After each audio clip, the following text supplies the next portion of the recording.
안녕하세요. 반갑습니다. 풍수와 건축 이야기.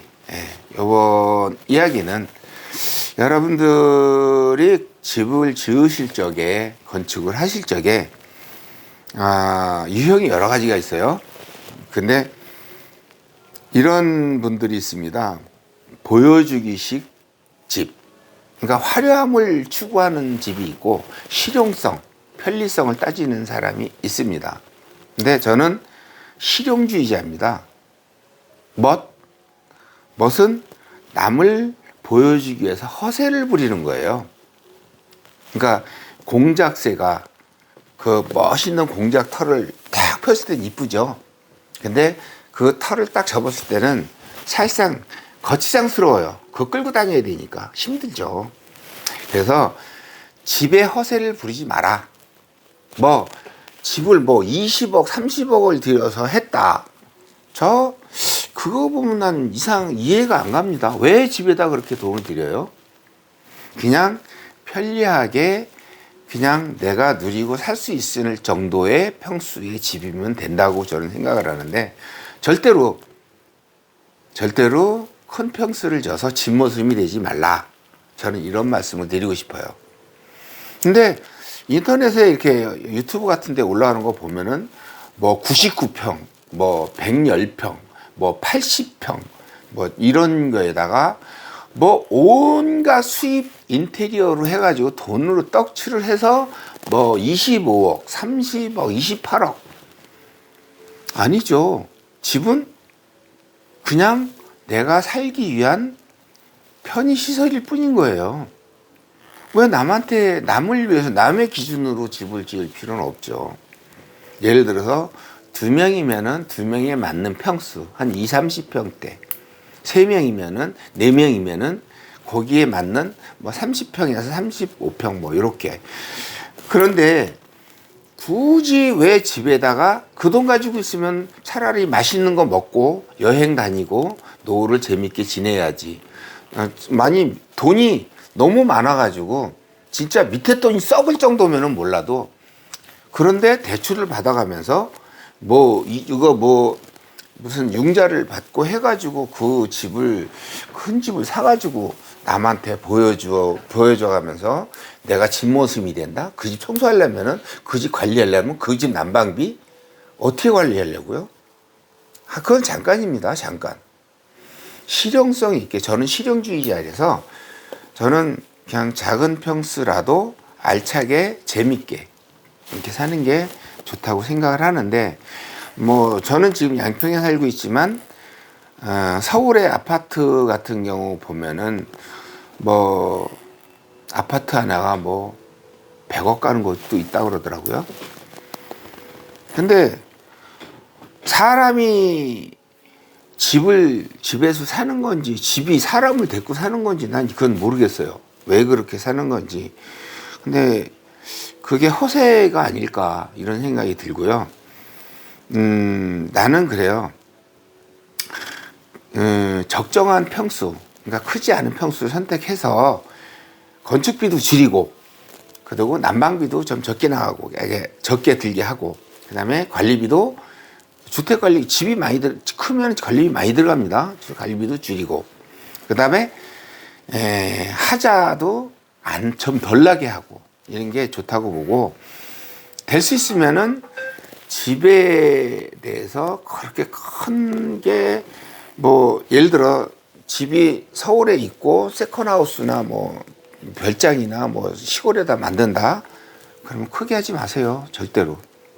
이제 주 생활권이 어디냐에 따라서 틀린데, 주 생활권이 서울에 집이 없고 시골로 귀농귀촌을 하더라도 집은 크게 짓지 마세요. 그건 낭비입니다. 여기 귀농귀촌 할 적에 성공해갖고 돈이 엄청나게 많아가지고 그렇게 한다면은, 그렇죠. 그 돈 갖고 조금 소외된 분들, 조금 불이웃 돕기 위해서, 남을 위해서 좀 기부하고 나누고, 그런 게 외래 더 낫지 않을까. 그 집에다가 꼭 수입 대리석, 수입 욕조, 그 다음에 수입 외장재 이렇게 써야 될까 싶어요. 터키산 또 대리석에다가 뭐 이태리 산 싱크대 놓고 뭐 집을 뭐 그렇게 크게 해가지고 그렇게 나는 그거 바람직하지 않아. 그건 제 개념입니다. 다른 사람들은 틀릴 수 있어요.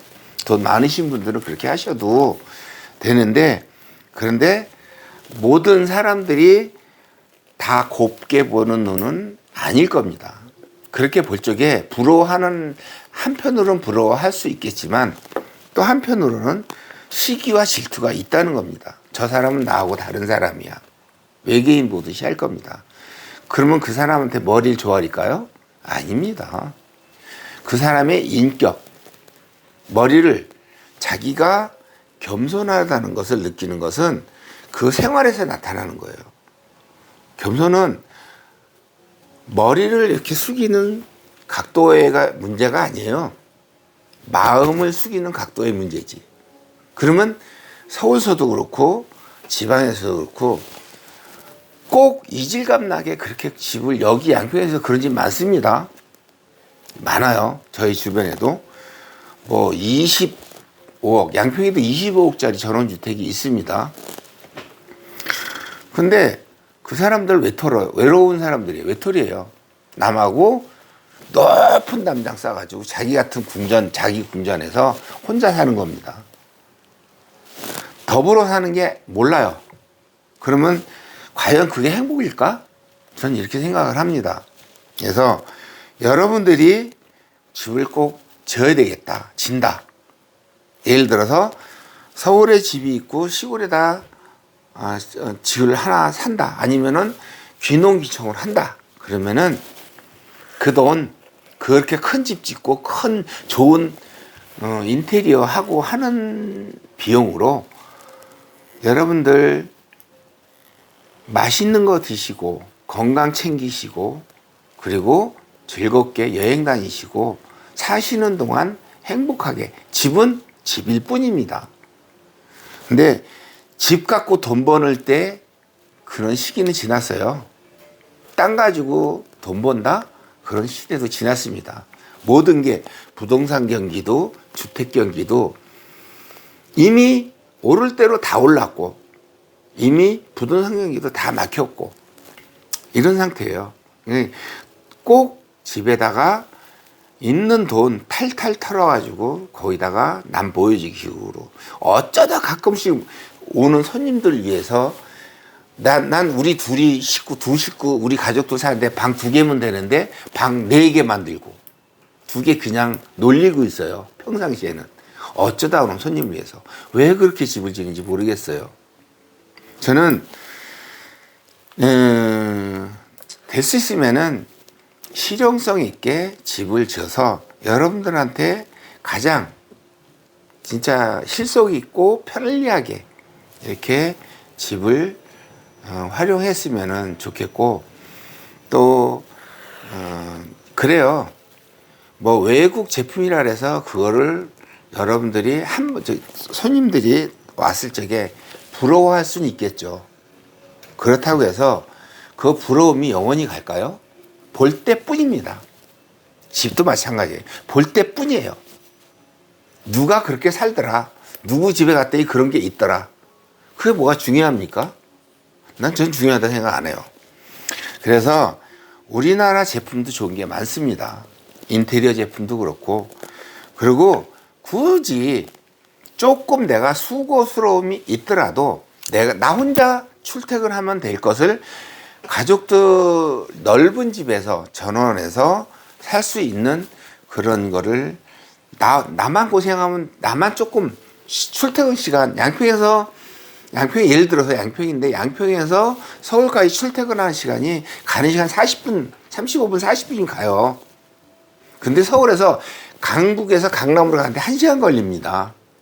근데 굳이 그렇게 아등바등 그런 데서 비싼 집에서 비싼 월세 내가면서 또 그런 비싼 아파트 사가면서 돈이 안 되는데 그렇게 해야 될까? 그 돈으로 다른 데 투자해서 다른 거를 하는 게 외려 더 빠르지 않을까. 제 생각은 그렇습니다. 여러분 생각은 다를 수 있어요. 제 생각이 그렇다는 겁니다. 저는 제 주관적인 생각이고 객관적이지 않아서 제 생각이 그렇다는 겁니다. 그래서 저는 아파트 생활도 해봤고 서울 생활도 해봤고 전원 생활을 지금 하고 있습니다만 저는 이 전원 생활하면서 불편함을 못 느끼는 게 시내에서 접근성이 좋고 그 다음에 방향도 좋고 그 큰 집은 아니에요. 이제 저희가 두 식구 사는데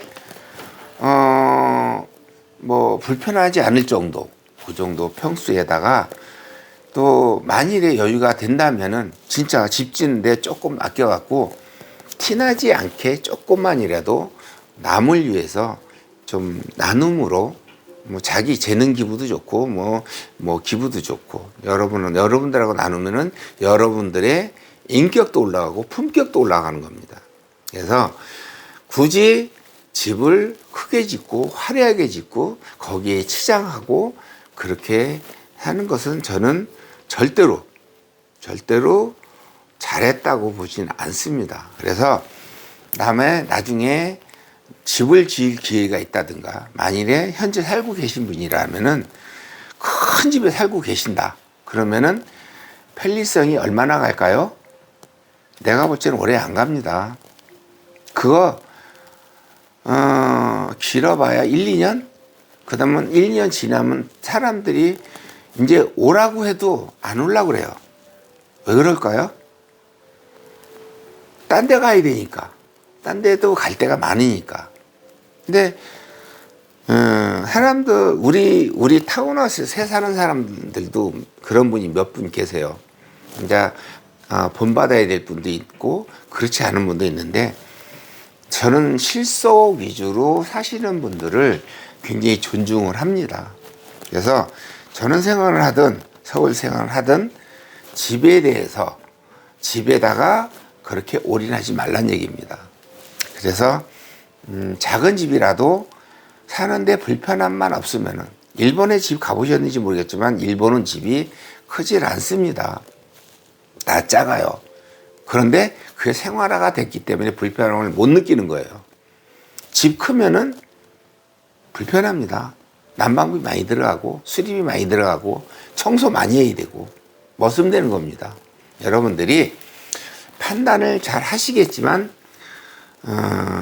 저는 큰 집을 짓지 마시라고 저는 건축회사를 하면서도 왜 이런 말을 드리냐면은 실제로 살아보니까 큰 집이 그때만 좋은 것이지 계속 좋은 건 아니더란 얘기죠. 다 쓰지도 않으면서 어쩌다 오는 손님들에서 예를 들어서 자제분들이 있는데 그 자제분들이 한 달에 한두 번 올까 말까 하는데 그 사람들 위해서 방을 만들어야 돼요.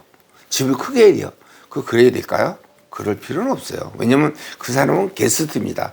아들이지만 딸이지만 손님이에요.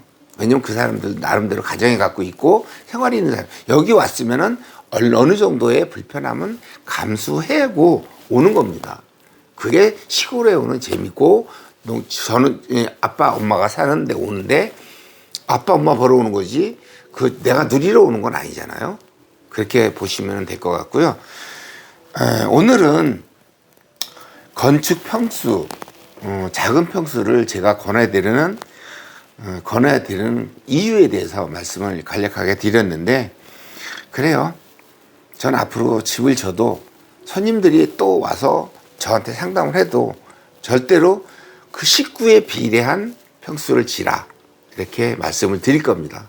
그리고 여러분들도 현명하시게 이렇게 건축 평수나 집에다 돈 많이 들고 인테리어 고급 무슨 뭐 좋은 거 많이 있지만 그렇게 하실 필요 없습니다. 예를 들어서 이렇게 생각을 하시면 돼요. 내가 창호를 만드는데 창호 전부 다 시스템 창호로 만드는데 1,500만 원이 들어갔어요. 그러면 난방비 조금 그보다 약간 낮은 등급을 넣었는데 그거에 반의 반 그러니까 3분의 1밖에 안 들어갔어요. 500만 원밖에 안 들어갔어요. 500만 원밖에 안 들어갔는데 500만 원어치 차이가 근소한 차이가 나는데 내가 과연 이 난방비로 커버를 할 수 있을까 없을까 이거 생각해 보시면 돼요. 그러니까 여러분들도 다시 한번 건축을 하면서 인테리어나 평수나 외장이나 이런 거에 돈을 투자하지 마시고 여러분들 위해서, 여러분들 행복을 위해서, 웃음을 위해서 투자를 하시라는 그렇게 조언을 좀 드리고 싶습니다. 저도 건축을 40년 넘게 했지만 큰 집 지어서 행복한 사람 많이 못 봤어요.